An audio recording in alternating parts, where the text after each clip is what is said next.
Hello viewers, welcome to traditional tea channel. இன்றைக்கி நம்ம சத்து மாவு வச்சு கேக் செய்ய போகிறோம்.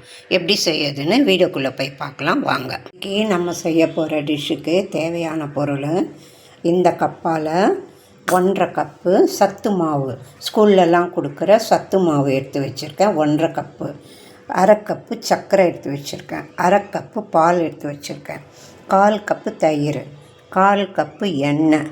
இந்த ஸ்பூனால் 1/4 spoon baking soda, 1 spoon baking powder, 2 ஏலக்காய் எடுத்து வச்சுருக்கேன். இப்போ இதை மிக்சியில் போட்டு எடுத்துக்கலாம். இப்போது இந்த மிக்சியில் இந்த சத்து மாவை போட்டுடுறேன்.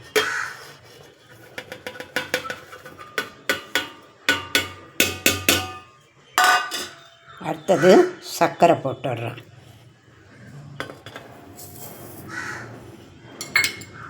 அடுத்தது 2 ஏலக்காவை போட்டுடுறேன். இதை கொஞ்சம் நைஸாக அரைச்சி எடுத்துன்னு வந்துடலாம். பாருங்கள், அரைச்சி எடுத்துன்னு வந்துட்டேன். சத்து மாவு, சர்க்கரை, ஏலக்காவை அரைச்சி எடுத்துன்னு வந்துட்டேன். இப்போ இதோட இந்த தயிரை ஊற்றிக்கலாம். இந்த எண்ணெயும் ஊற்றிக்கலாம். இப்போ இதையும் ஒன்று நல்லா அரைச்சி எடுத்துன்னு வந்துடலாம். இப்போது இது கூட கொஞ்சமாக 1/2 கப்பு எடுத்து வச்சுருக்கேன், இல்லை கொஞ்சமாக பால் ஊற்றி எடுத்துன்னு வந்துடலாம். பாருங்கள், பாதி ஊற்றிருக்கேன், பாதி வச்சுருக்கேன். இப்போ இதில் இந்த பேக்கிங் பவுடர், பேக்கிங் சோடா போட்டுட்டு இன்னும் கொஞ்சம் கூட பால் ஊற்றிக்கிறேன்.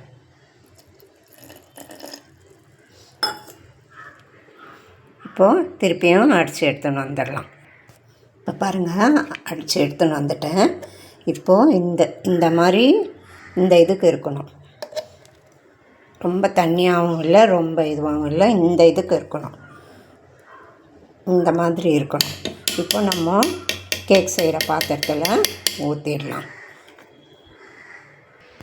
இப்போ நான் குக்கரில் தான் செய்ய போகிறேன். குக்கரை சிம்மில் இது பண்ணி வச்சிடலாம் ஒரு 5 நிமிஷம். அதுக்குள்ளே நம்ம அந்த கேக் ட்ரேயில் ஊற்றிடலாம். கேஸ் கட்டு போடக்கூடாது, சும்மா தான் மூடியிருக்கேன். பாருங்கள், கேக் ட்ரேயில் நெய் தடவி வச்சுருக்கேன். நான் எடுத்த பாலில் இவ்வளோ பால் மிச்சமும் எடுத்து வச்சுருக்கேன். 2வது சத்து மாவில் கொஞ்சம் சர்க்கரை இருக்கும், அதனால் நான் 1/2 கப்பு சர்க்கரை போட்டிருக்கேன். சத்து மாவு இல்லாமல் நீங்கள் வீட்டில் அரைக்கிறதா இருந்தால் ஒரு 3/4 கப்பே போட்டுக்கோங்க. இப்போ நான் இந்த ட்ரேயில் அந்த இதை ஊற்றிடுறேன். பாருங்கள், கேக் ட்ரேயில் ஊற்றிட்டேன். கொஞ்சம் லேசாக இப்படி தட்டிக்கணும், ஏன்னா ஏர் பபிள்ஸ் இருக்கும், அதனால் இப்படி தட்டிக்கணும்.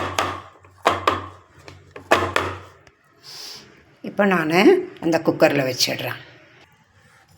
குக்கரில் இந்த ஸ்டாண்டு போட்டு தான் அதை வைக்கிறேன்.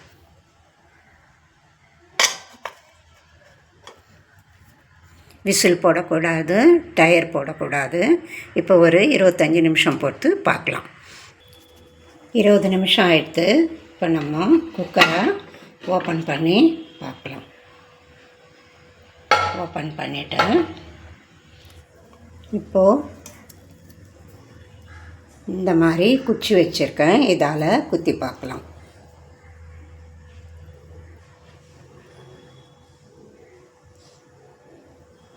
பாருங்க, ஒட்டவே இல்லை, நல்லா வெந்தது. நல்லா அந்த ஓரெல்லாம் கூட நல்லா விரிசல் விட்டுன்னு இருக்குது. நம்ம இப்போது ஸ்டவ் ஆஃப் பண்ணிடலாம்.